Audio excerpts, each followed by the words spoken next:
ઘરવી આખી જો ઓલા ભાઈના ખેતર ઓલ બાજુ જો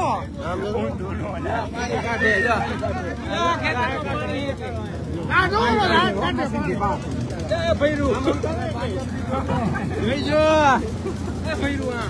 આમ જો આમ આમ આ બાજુ જો આ બાજુ કાકા જરા થોડા કામ દિયો ને તમારા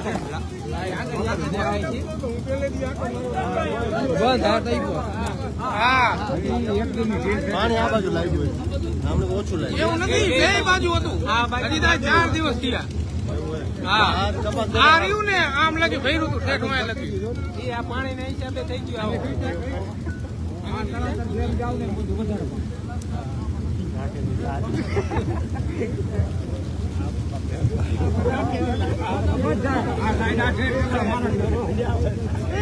બધી દિવાળી પછી ખાલી જાય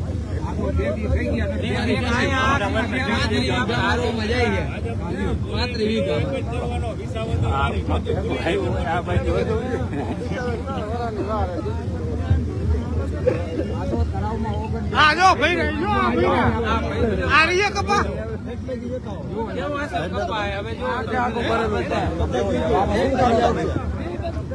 કપા એ સારો નથી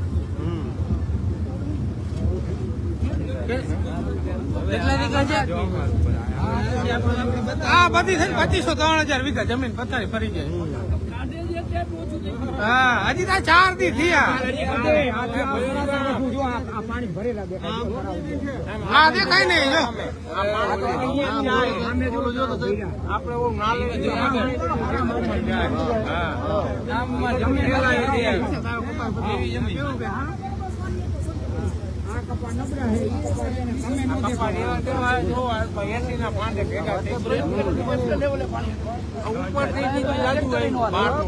મોરબી નું વધેર નું પાણી અહીંયા છોડી દે બધું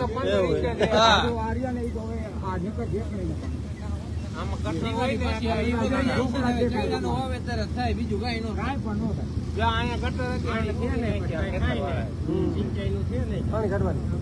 હા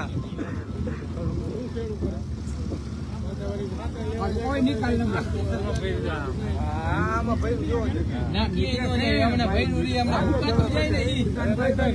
પાણી નીકળે એક મહિને તો વરાપ થાય ખેતર ભૈરા બે બાજુ ભૈરા આ તારા વધતું જાય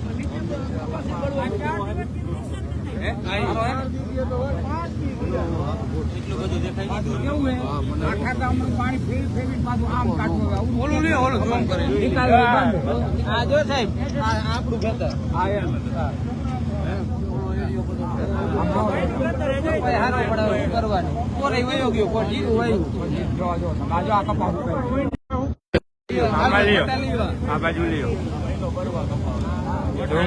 પચાવી ગમ 45 ની આવી જાય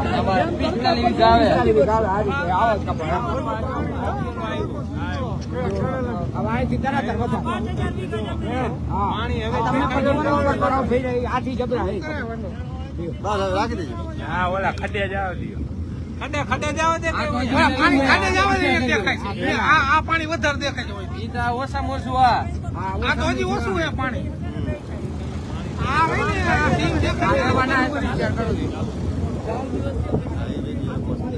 હા હજી ચાલુ હજી 8 થી આમ નામ રહી છે આ ઉપરના પાણી બહુ આવે આ પતિ ત્યાં નીચે જો હવે આમ બધું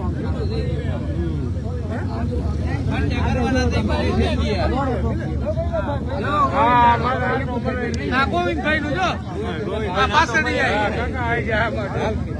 જોઈ લ્યો હાલ બાજુ લ્યો હાલ બાજુ પાણી નું હા પાણી નો લ્યો જોઈ કરો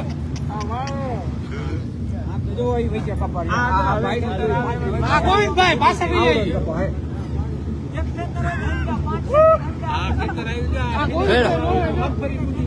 આ ભાઈ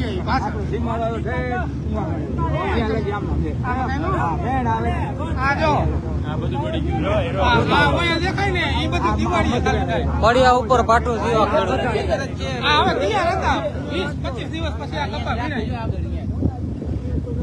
આખી મહેનત પાણીમાં ને હા બધું આખો વળી બીજી વાર ખર્ચો કરવાનો ને આ જો હવે ઓલા પાણી દેખાય જો આમ આમ જો ઓલા દેખાય ઠેઠ લગી આમે જાય ઓલા પાવર દેખાય મોટા 2500 વીઘા ઉપર 2500 વીઘામાં 2500 વીઘા ઉપર થતી છે જમીન. આમ જોવો તો ખરા તમે ક્યાં ગામ આવ્યું ક્યાં હોય તો પેલા લખી દેવ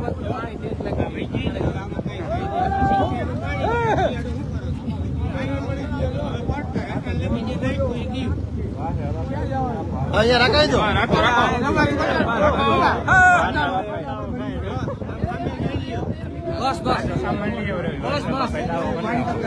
ઉભારી ડખો ના કરતા કોઈ સાંભળો આ ટ્રેક્ટર બંધ કરી દે.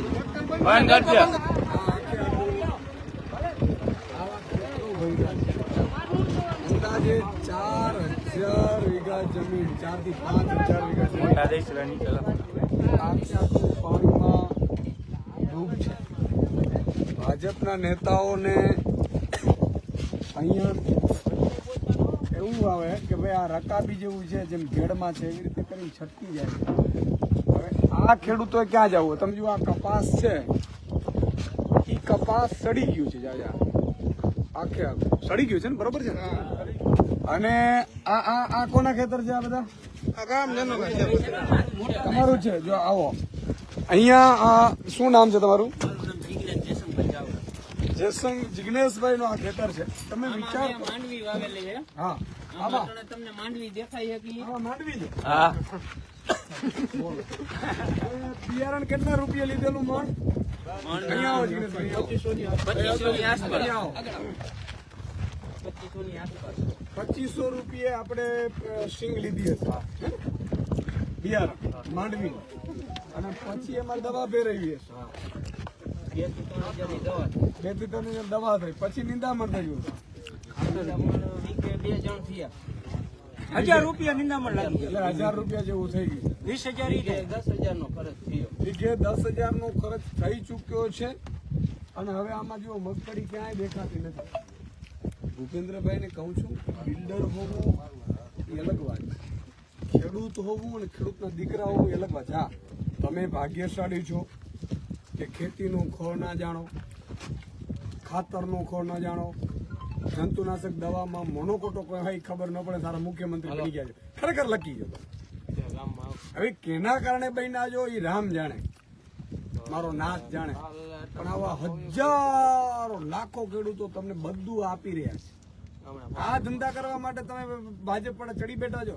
હવે તમે જો આખી સ્થિતિ આ દેખાડો, આ જ્યાં સુધી દૂર દૂર છે ત્યાં પાણી ભરેલું બરોબર છે.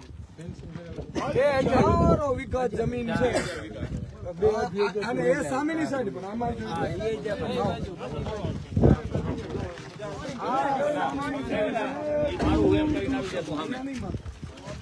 આજે ગ્રામજનો મને ટ્રેક્ટર લઈને અને પંકજભાઈ ના કયું ગામ આજુબાજુના મોટા દેશ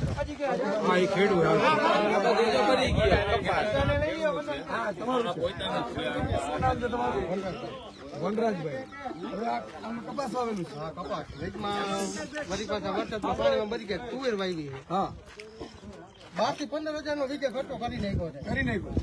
અને વનરાજભાઈ કયો કપાસ, કયા બિયારણ, કયું છે? સારા માઇલેજ બોલગઢ જ વાવી છે. બોલગઢ વાવો છે. હવે તમે અચ્છા, તમને એ ખબર છે પેલું કપાસમાં હમણાં નિકાસ છે પેલો શું કહેવાય ખેડૂત મને બીજી જ ન ખબર હોય પણ મારવાના ધંધા એમ બધા કીએ.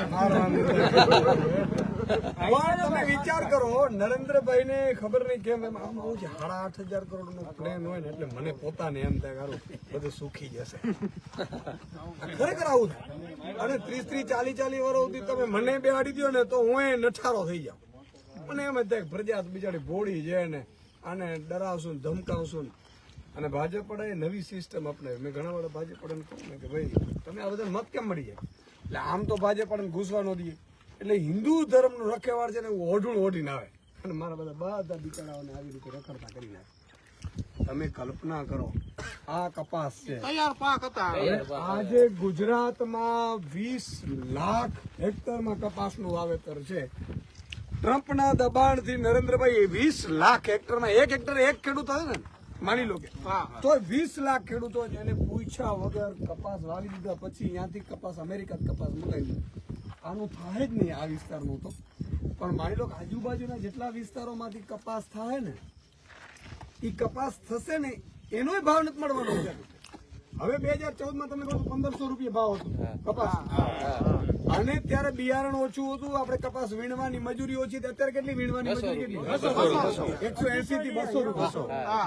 એક મણે ઉતારવાના કપાસ વીણવાના. આમાં હું છે બિચારા ભાજપના નેતાઓ તો કોઈ દિવસ કપાસ વીણું ન હોય એટલે એને ખબર ન હોય યાર. પણ આ બધી પીડામાં તમે જુઓ આ ખેડૂતોની હાલત શું થતી હશે. હવે આમાં બધાને દેવું હશે કેટલા 3-4 લાખ નો હશે.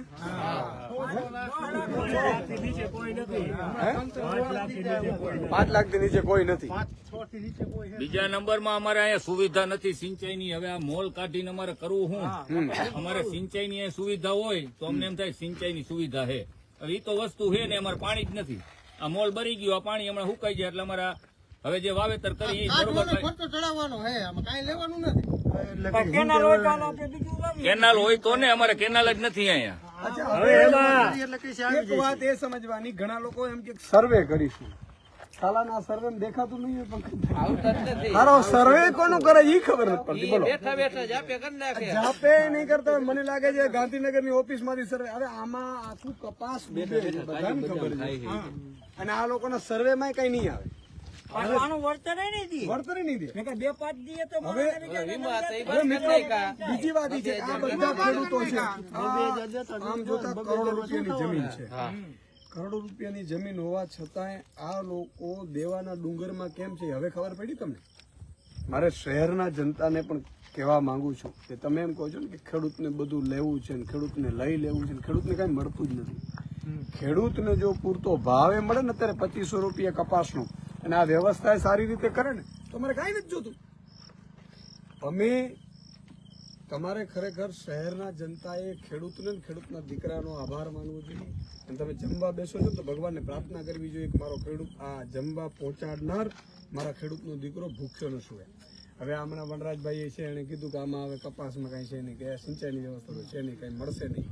હવે એ જે 1.5-2 લાખનો ખર્ચો થયો હશે એનું શું? હવે એનો દીકરો કદાચ ભણતો હશે, એમાં કદાચ પ્રાઇવેટમાં સારી સ્કૂલ તો રહેવા નથી દીધી, એટલે પ્રાઇવેટમાં ભણવા જતો હશે તો પ્રાઇવેટમાં ભણવા જશે તો એની ફીસનું શું કરતા હશે, એ કઈ રીતે ઘર સંસાર ચલાવતા હશે, અને અનાજ કરિયાણાવાળાના બિલો બાકી હશે. પછી લગ્ન ગાળામાં ચાંદલા લખાવાના અમારે તકલીફ પડે, અને એમાં પાછા નવા હેલ્મેટ નો કાઢ્યું પડે. તો મારું કહેવાનું એ છે કે ખેડૂતો કેમ પરેશાન છે? ખેડૂતોને નીતિ નથી સરકારની, એટલે આ પરેશાન છે. હવે આ જ જમીન અદાણીને આપી દો તમે, નરેન્દ્રભાઈ. અદાણી 4000 રૂપિયા કપાસ આખા ગુજરાતની અદાણી જમીન લઈ લે તો મને 4000 રૂપિયા વેચે અને આ બધી વ્યવસ્થા કરી લે. તો તમે કલ્પના કરો કે તમારે કરોડો લાખો ખેડૂતોને એમના પરિવારને જીવાડવા માટે સરકાર હોય કે એકાદ બે ઉદ્યોગપતિ હોય. અચ્છા, હવે ઘણા એમ કે તો તમારી પંજાબમાં શું કરીએ? ઘણા એમ કે છે, હું કહું ને કે ભાઈ વિસાવદરવાડી કરો, એટલે કે પંજાબમાં ગઈકાલે પંજાબમાં પૂર આવ્યું છે, તમને કદાચ ખબર હોય કે નહીં. હેક્ટરે 50,000 રૂપિયો ભગવત માન સરકારે આમ આદમી પાર્ટીએ જાહેર કરી દીધા. બીજું કે અહીંયા પૂરમાં રેત આવી ગઈ એટલે પાક ફેલ થઈ ગયો, તો રેતી છે એ ખેડૂતના ખેતરમાં આવીને ખેડૂત વેચશે કેને? બાંધકામ વાળાને. બરોબર છે. આ વ્યવસ્થા પંજાબ સરકાર કરી. બીજું 6 મહિનાનું જે કર્જ લે ને વ્યાજ માફી કરી દીધી. એનાથી મોટું હોસ્પિટલો બધામાં સારવારો ફ્રી. આનું નામ સરકાર કહેવાય. આજે અમે લોકો રાજનીતિમાં આવ્યા છીએ તો આ ગરીબો, વંચિતો, શોષિતોની પીડા જોઈને એની પીડા નિરાકરણ માટે આવ્યા છે. તમારે કઈ કોઈને કેવું હોય તો આમનો વડીલોનો લ્યો, સરપંચ શ્રી પણ છે. એટલે આજે અમારે પાણી રહ્યું ને, આપણે વહેલું અમારે લૂંટાવદરનું તળાવ ઓવરફ્લો થાય એટલે લૂંટાવદર, પછી આવે ખાખરાડા, બરવાડા, મોરબી તાલુકાના ગામડા, એ બધે કેનાલ આવે. જ્યારે અમે ધારાસભ્યને કેનાલ માટેની રજૂઆત કરીને ત્યારે એમ કે આપણે માળિયા તાલુકાનો ઊંધી રકાબી જેવો ઢાંચો છે એટલે પાણી ચડે નહીં. તો આ જેટલું પાણી છે ને એથી જાજુ તો ઓલા મોટા તળાવમાં છે, તો એટલું પાણી છે મોરબી તાલુકાના બધા ગામડેથી અહીંયા પોગે છે, તો કેનાલ નું પાણી કેમ ન પોગે? હા, એમને આવે છે. અને જયારે કેનાલ દેવાની થાય, કેનાલ ની વાત કરી ત્યારે એમ કે ઊંધી રકાબી જેવો હોય તો હવરી કેદી એમ, તો આ પાણી કેમ હવરી થઈ જાય?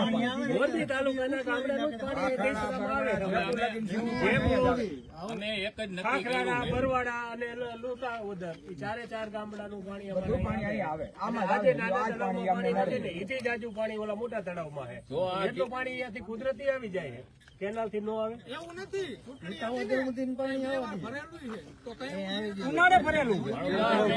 એક નક્કી કર્યું છે કે હવે 8 વર્ષ બાકી છે, હિતાવીમાં આવે છે, બરોબર.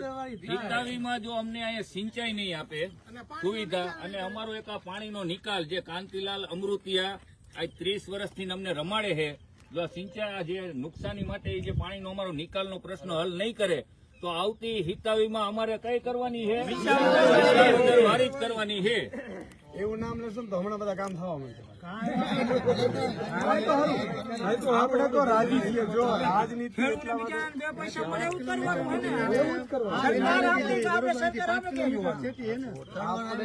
અહીંયાથી 5 કિલોમીટર બરોબર. ડાયરેક્ટમાં તો 3 કિલોમીટર એક બીજો પ્રશ્ન છે. મચ્છુ 2 યોજનાના કમાન્ડ વિસ્તારમાં પેલા ગ્રેવિટીની પેનલ હતી, એની જગ્યાએ અત્યારે લિફ્ટની કરી એટલે 40% વધારો પ્લસ આગળના જે વિસ્તારો હતા એ જે બિનખેતી થઈ ગયા, મોરબીની અંદર જોડાઈ ગયા, 1500 એકર જમીન વહી ગઈ.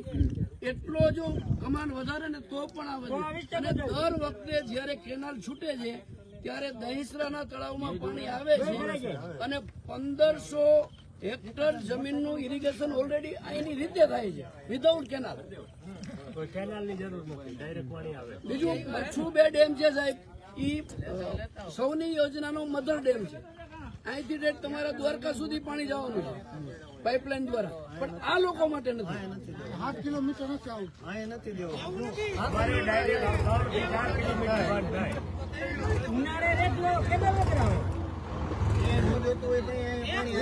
વિજય રૂપાણી સાહેબે વચન આપ્યું હતું પેટા ચૂંટણીમાં કે તમારી કેનાલ થઈ જાય મારી જવાબદારી. કોઈ વસ્તુ નથી.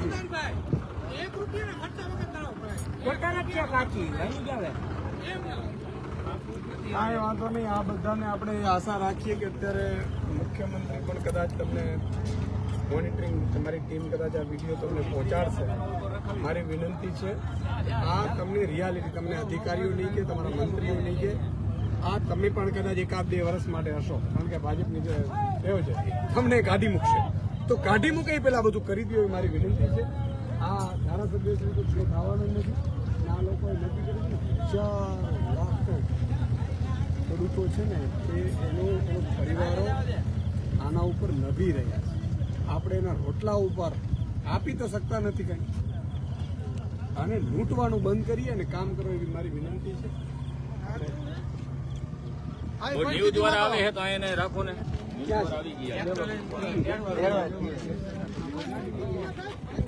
દ્વારા આવી ગયા.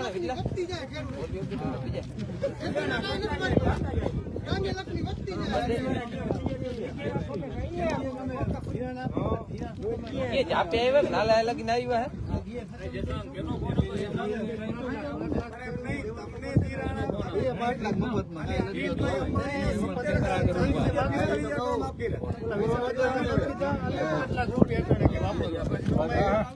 ભાઈ નો ફોન આવ્યો. હા, અમારી 4000 વીઘા જમીન છે. પાણી ભરાઈ ગયું મોબાઈલમાં આવ્યું છે. ન્યૂઝ દ્વારા આવે ને તે